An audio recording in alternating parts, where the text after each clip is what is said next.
እንግዲህ አቶ አምናንን ለማሳመን ጄሪ የማትሰራው ነገር የለም። ጄሪና ሜርሲ ተመካክረው ልብስ ወስደው የጄሪን ልብስ ወስደው በቢሌን ሻንጣ ውስጥ ያደርጋሉ። አቶ አምናን ደግሞ እሷን ላይ ስለመተማመንባት ወደ ክላሳቸው ሲገቡ እየሳቀ ነበረ። ከዛ ደግሞ ጄሪ የሰራችውን ሰርታ ሻንጣሽን መበርበር እፈልጋለሁ፣ የኔ ልብስ ጠፍቶ ነበረ፣ አቶ አምናን ባለ የገዛው ልብስ ጠፍቶብኛል፣ ስለዚህ ሁሉንም እቃ መበርበር አለብኝ፣ ስለዚህ ሻንጣሽን ትሰጭኛለች ስትል ፈገግ እያለች ብሌን የፈለግሽውን ማድረግ ትቻለች ስትል ልብሷን ስታራግፍላት ልብሷ እዛ ውስጥ ይገኛል። ከዛ አቶ አምናን ደግሞ ይደነግጣል። ብሌን እየዋሸሽኝ ነው? እኔ አልዋሸውም። ማን አምጥቶ እዚህ ውስጥ እንዳደረገ እኔ አላውቅም። አቶ አምናን እነሱ እየዋሹኝ ነው እንጂ እኔ ዋሽቼ ካላውቅም ካላቅም እነሱ እንጂ የሚዋሹት። እንግዲህ ወደ ክላስ ሲገባ ፈገግ እያለና እሷ ላይ ስለምተማመንባት ፈገግ እያለ ነበር ክላሷን የገባው። እሱ ልብ ውስጥ የተቀረጸችው እሷ ብሌን እንጂ ጄሪ አይደለችም። ይህን ያወቀችው ሜርሲ ደግሞ አቶ አምናን ጄሪን ብሌንን እንድጠላ ለማድረግ የማታደርገው ነገር የለም። አሁን ደግሞ ልብስ ሰርቃለች በማለት ሰራቂ ለማድረግ እየሞከረው እንዳሉ ደግሞ አቶ አምናን አያቅም።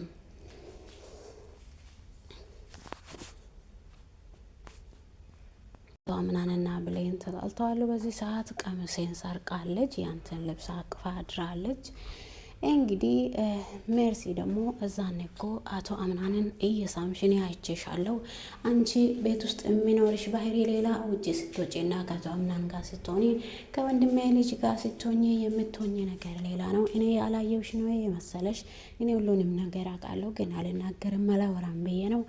ይሄን ነገር ያደረገው አምናን ነው እኔ አይደለሁም ብላ ስትናገርም እንግዲህ ሜርሲ በአንቺ ምክንያት ነው ቤቱም የተቃጠለው ብላ እንግዲህ ጄሪ አቶ አምናንንና ብሌንን ለማጣላት ያልሄዱት ርቀት የለም። እንግዲህ አቶ አምናን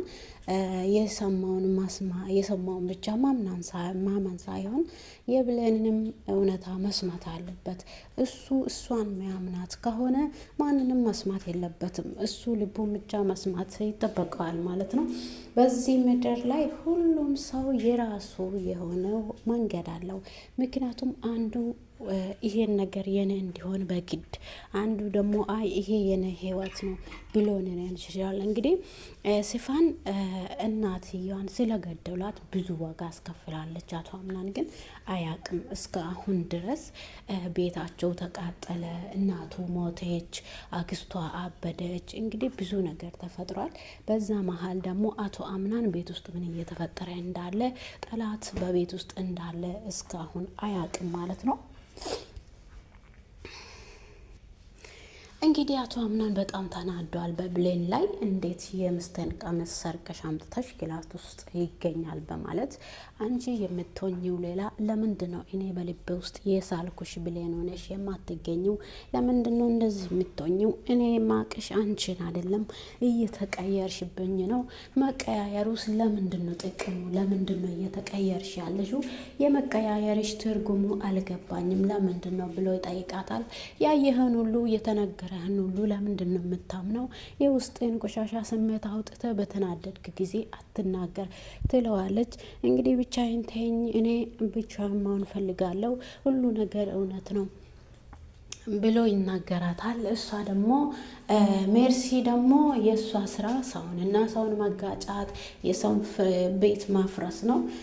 ጄሪ ደግሞ በፊትም ጓደኞች ነበሩ፣ አሁንም ደግሞ ተመልሶ ጓደኛሞች ሆነዋል። እንግዲህ አሁን ብሌንንና አቶ አምናንን ለማጣላት ለመለያያት ማይሄዱት እንግዲህ ሜርሲ የሁሉንም ምስጢር ታውቃለች። አቶ አምናን ብሌንን እየሳማት አይታለች እና እንዲሁም ደግሞ ሙስጠፋ የጄሪ ባህል እንደሆነም ታውቃለች። ሙስጠፋ እንግዲህ ወደ ቤት መጣው ስፋንን ለማገዝ ነው። ስፋን ብቻዋን ይህን ነገር ሁሉ ማድረግ አልችልም፣ ስለዚህ አንተ ታስፈልገኛለህ ና ትላ ብላ ትጠራለች። ሙስጠፋም ሀሳቡን ለመቀየር እንደወሰነ አውቃ ለሱ ሳትናገር ቤቱን አቃጥላለች ማለት ነው። ከማድረግሽ በፊት ለምንድን ነው ያልነገርሽኝ ብሎ ስጠይቃት አይ አንተ ሀሳቤን ስለምታቆም እኔ አልነገርኩም፣ ካደረግኩ በኋላ ደግሞ ሁሉንም ነገር ነግሬሃለሁ፣ ተቀበል ካልተቀበልክ እሱ የራስ ጉዳይ ነው ብላ እንግዲህ ቤታቸው ሲቃጠል ወደ አቶ አምናን አክስቱ ቤት አያቱ ቤት ይሄዳሉ ማለት ነው። ሜርሲ ደግሞ እዛ ማጋጨትን ጀምራለች። ወይዘሪት ዛህራ ደግሞ ሁሉንም ነገር የተማርኩት ከአንቺ ነው ትላታለች ለሜርሲ። አንቺ ነሽ ያስተማርሽኝ ክፉንም ደጉንም፣ ሰው እንዴት ሰው ለምንድን ነው የምትንሸዋከኪ ስትል አይ እኔ የተማርኩት ከአንቺ ነው፣ አንቺ እኩያሽን አታውቂም እንዴ?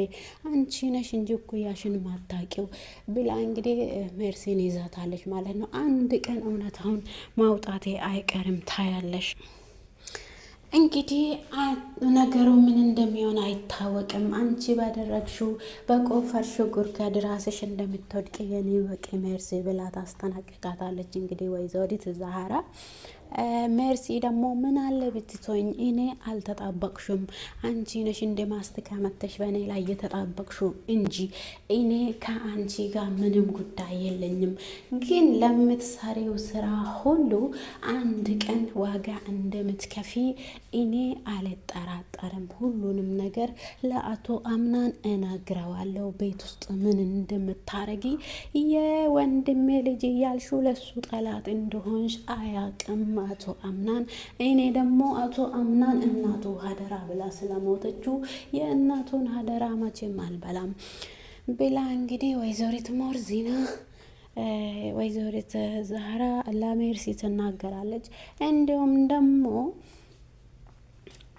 ስፋን መታ ብለንን ምን ነው የደበረ ሰው ትመስያለሽ፣ ምን ሆነሽ ነው ስትል እንግዲህ ሳላውቅ ለጽዳት ገብቼ አቶ አምናን አልጋ ላይ ልብሹን ይዤ እንቅልፍ ወሰደኝ። በዛ ምክንያት ጄሪ ደግሞ በጣም ነው ያሰቃየቻት ብለንን እንግዲህ እንዴት ምን አባሽ ፈልገሽ ነው ባሌ ልብስ አቅፈሽ በባሌ አልጋ ላይ የተኛሹ?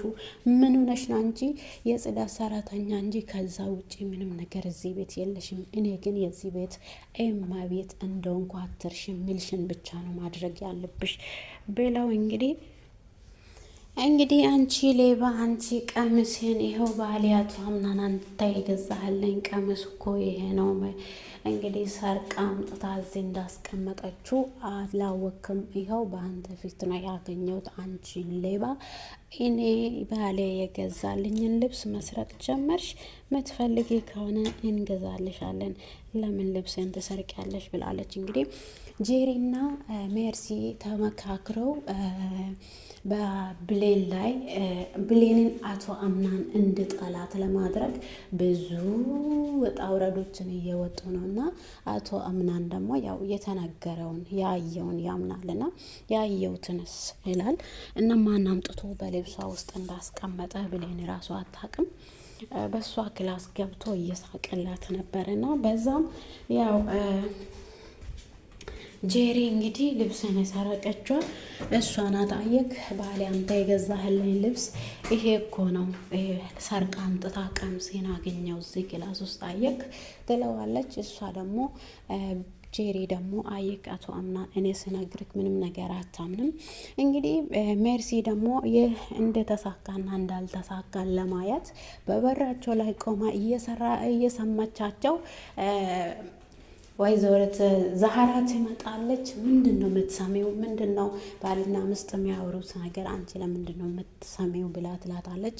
ከአንቺ ነው የተማርኩ ብላ ትከተላታለች። እንግዲህ ሁሉንም ነገር ከአንቺ ነው የተማርኩት፣ መሰማትም መሰማትም ከአንቺ ነው የተማርኩት፣ ምን አዲስ ነገር አለ ትላታለች። አንቺ ሴትዮ ለምንድን ነው የማትተኝ?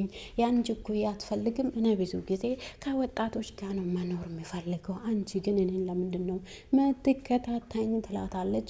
አልተውሽም። አንቺ ነሽ ከመጀመሪያው መተሽ እንደ ማስተካ የተጠበቅሽልኝ። እኔ አልተውሽም መቼም አንድ ቀን።